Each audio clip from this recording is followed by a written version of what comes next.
Na tomto místě vám všem přeji příjemné odpoledne. Jsem rád, že se opět setkáváme v podobném složení, tak jak to bývalo i v předchozích letech. Letošní ročník Mezinárodního folklorního festivalu Tolštenského panství dá se říct, že vstupuje do té poslední vrcholové fáze a teď už se vlastně zvolna přibližuje čas zahájení festivalového gala programu. Nebude to dlouho trvat, za pár chvil už na Krásnolipském náměstí přivítáme to, na co se určitě všichni těší, to je ten krojovaný průvod, který projde městem a všechny účinkující přivede k pódiu, kde potom se představí svými zajímavými vstupy. Je to pódium už 7. ročníku Mezinárodního festivalu, Mezinárodního folklorního festivalu, dívám se na přednicu, abych nevypěchal se to jméno, folklorního festivalu Tolštenského panství. Tohoto krátkého setkání, na které se zval hosty a zástupce všech účinkujících, starosta Krásné Lípy Zbyněk Klinhart, kterého vám představuji, se dále účastní a jsme rádi, že tady jsou za krajský úřad Ústeckého kraje Pavel Voceďálek, kterého zde pochopitelně též vítáme. Je zde krajský zastupitel a předseda Sdružení pro rozvoj Šluknovska, starosta obce Jiřetín pod Jedlovou Josef Salzer. Za OPS České Švýcarsko Filip Brodský.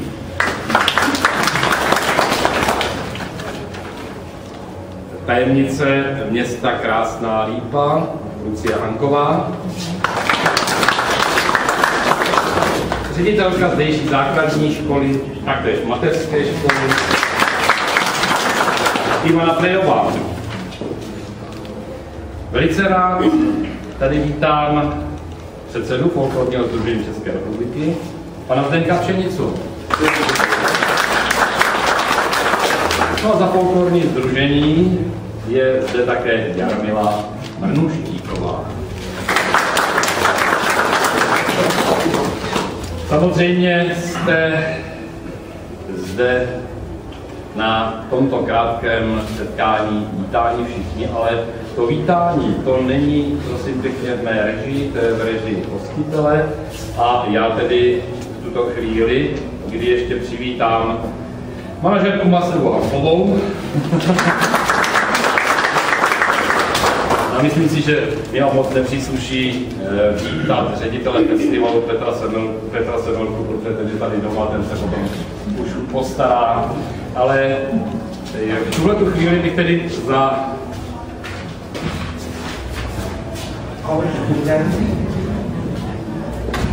Takže ještě vítám senátora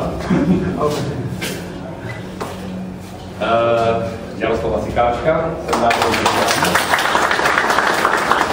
A další přivítání patří také zástupci Křivnického pivovaru Janu Srbovi. Tak, a teď už jsme všichni přivítáni. Vás samozřejmě, kteří sem přicházíte se svým programem, vám to uvítání patří také. Ale to už je záležitost pana starosty a hostitele.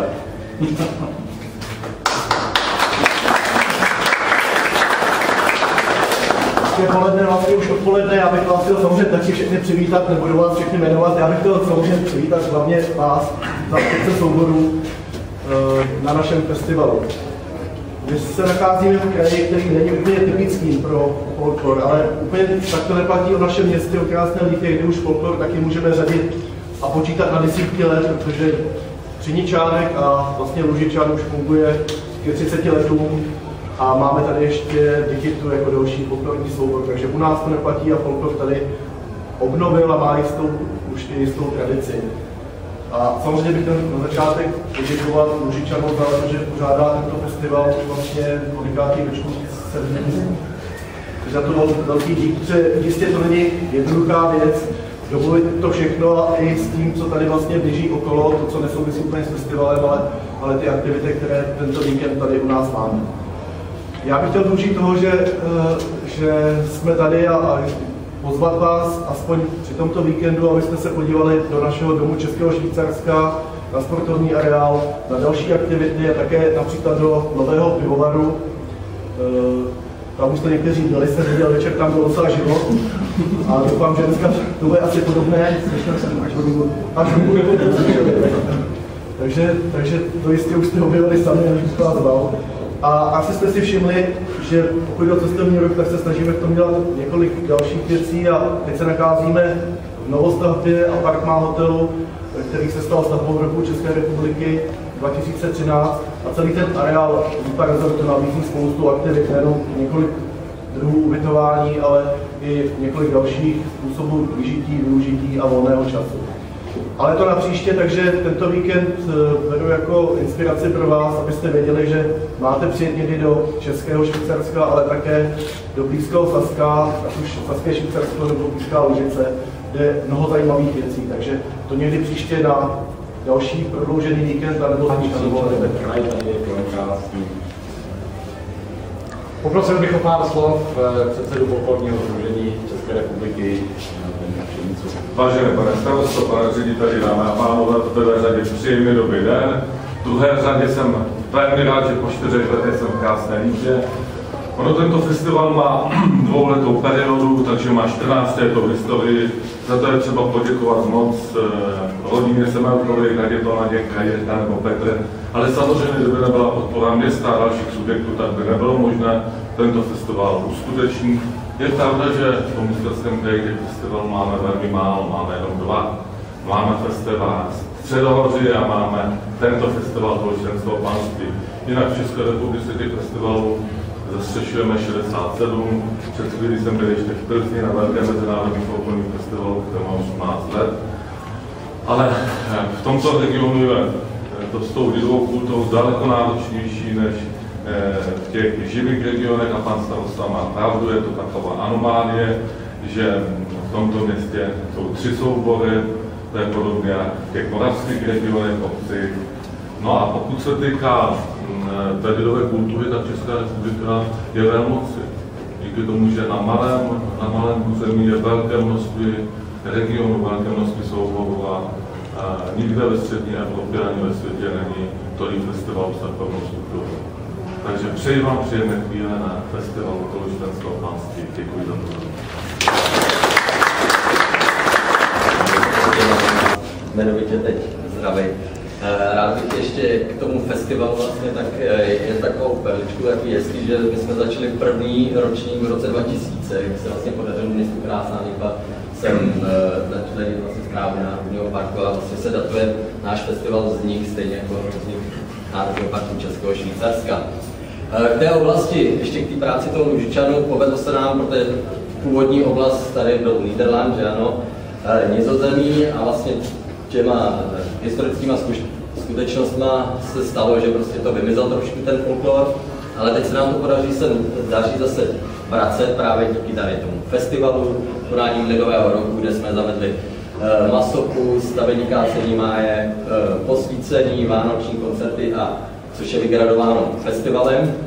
A dokonce se nám podařilo, jak jste viděli venku, na té figuríně, tak originál původní krásnojenský kroj, který máme dokumentovaný, který se nám sem podařilo vlastně dostat od paní Florindy, nevím, že jsem jméno, teď omlouvám se, z Německa. Je to veliká čest, že nám ho propůjčila jako vlastně málo Čechů, takže spolupráce vlastně s vysídlenci pokračuje a daří se nám i určité písně a tance, které začneme do našich pásem, které jistě občas vidíte, kterými se prezentujeme jednak na ostatních festivalech v republice a potom na místních jarmarkách. Takže já bych asi to osvobodil. Máme jsme, takže připravujeme v pořadě. Přivítal bych u nás soubor Vysočány z Lidska.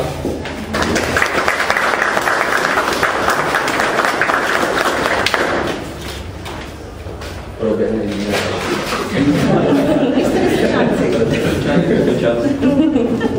No, ale to nepivo. vás tady moc vítám. A se vám u nás naučit se to a nám se bude líbit zase líbit vás. My máme tady setkání s Vysočanem, Recyklocitu a s Číničákem tam 31. na Rámkové slavnosti. No, který vypořádáte.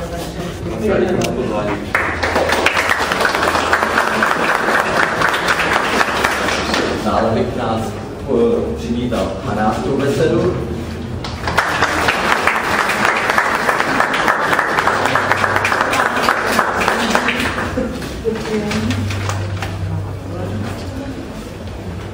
Požádám o potlesk pro Rustavy a Rustavy.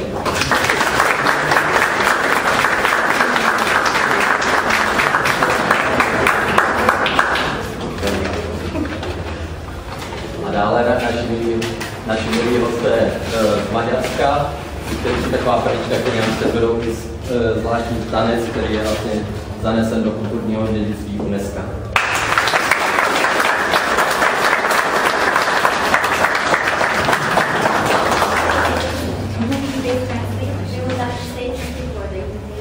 Chtěli bych vám všem poděkovat panu starostovi za pozvání.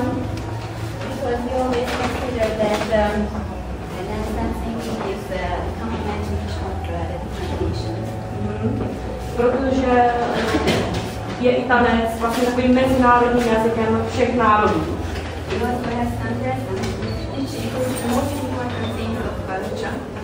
Také vám přinášejí zvláštní dárky, které představují vlastně jejich kulturu.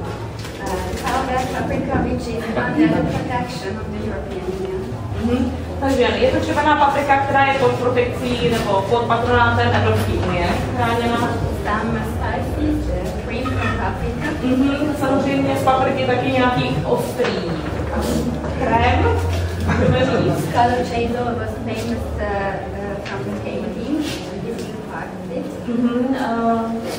Takže tady s originálním a vlastně jejich zásadním malbou, to, co k jejich kultuře patří.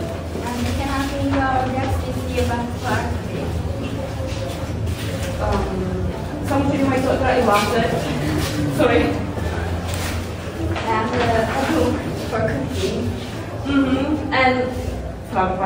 A také samozřejmě kuchařku, abyste mohli vařit i maďarská jídla ze zde. Takže máte mohli vyčít, je to v angličtině. Takže můžete přečíst to ještě anglicky. Anglicky, německy, takže to by mělo být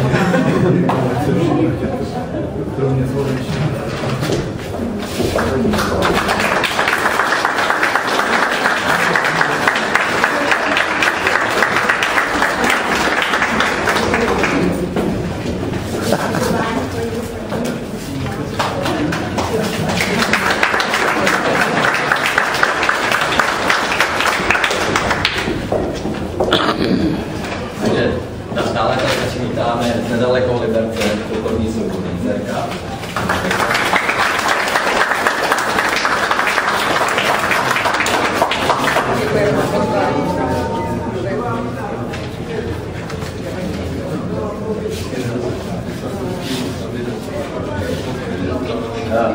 Dalších zahraničních hostů, my jsme si přeskočili, přivítáme tady zástupce praporepubliky z Itálie.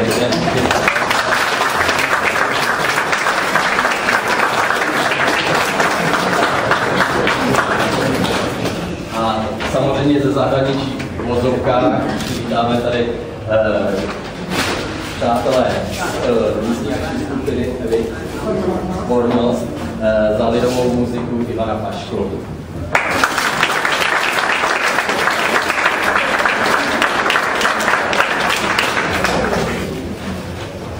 A vrátíme se ze zahraničí a pozdravíme ještě místní soubory samozřejmě Číničány a Lužičány.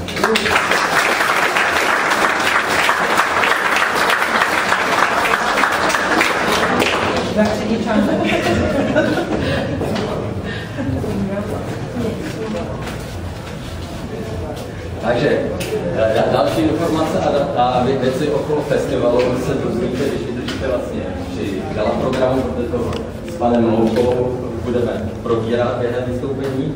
A samozřejmě, když už jsem pro pana Louky, tak bych jsem poprosil o potlesk pro pana Louku, který vlastně už se stal nedílnou součástí našich festivalů a když přesto je starosta Valzorku, tak si vždycky na nás najde čas a nás velmi těší.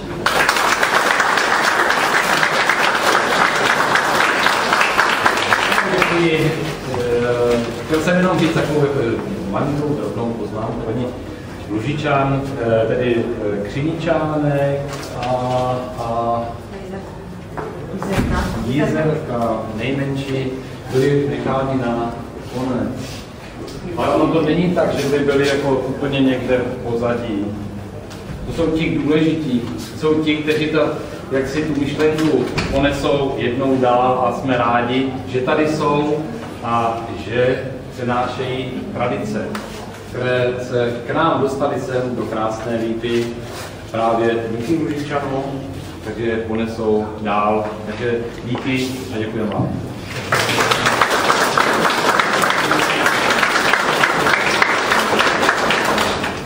No a já, tady teď jsme v takové příjemné atmosféře, věřím, že tahleta atmosféra se ponese celým odpolednem. Já za sebe vám vlastně, a nám posluchačům také přeji, ať se vám všechno zadaří, ať je to odpoledne krásné, ať máme na co vzpomínat a těšit se na příště.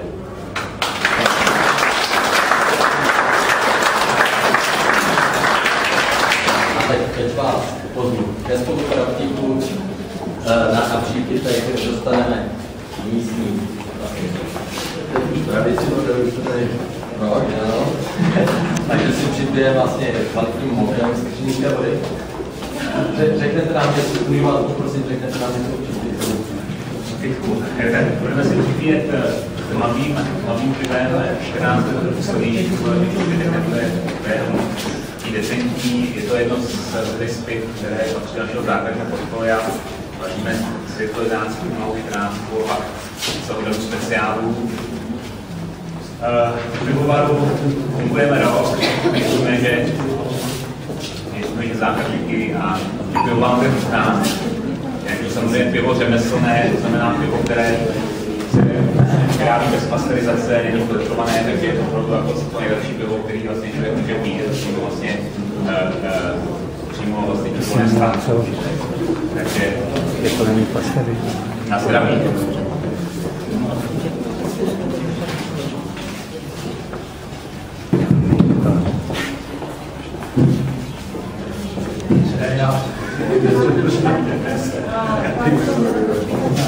Takže dvakrát nealko, prosím.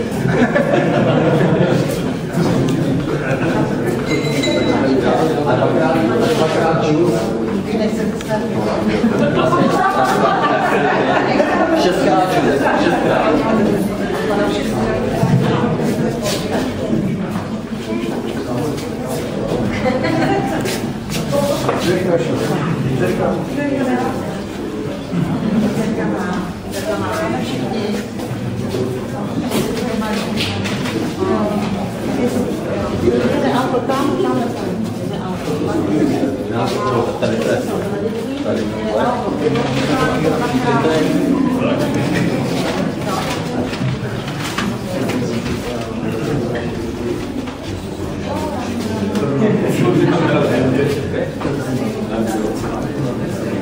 Jak se jmenuje ta píseň, kterou tam vstupují, když jsem šel z hospody?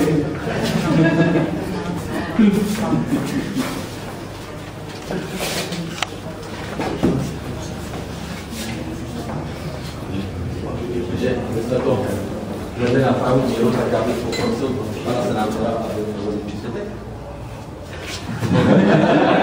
Děkuji. Přátelé, já bych se chtěl v první momentu omluvit za takovou pozdní příchod. Byl jsem pro dcerku, byla na takovém předletním táboře, takže to maličko nestíhal. Ale samozřejmě mám radost, že jsme se sešli i tento rok. Moc bych si přál, abychom se scházeli i roky následující a aby tak, jak se scházíme my dnes, tak aby se tu scházeli i následující pokolení. A to jak ze strany diváků a příznivců, tak především ze strany vás, těch dodržovatelů těch našich krásných tradic. Takže všem přeju krásný zážitek a na zdraví.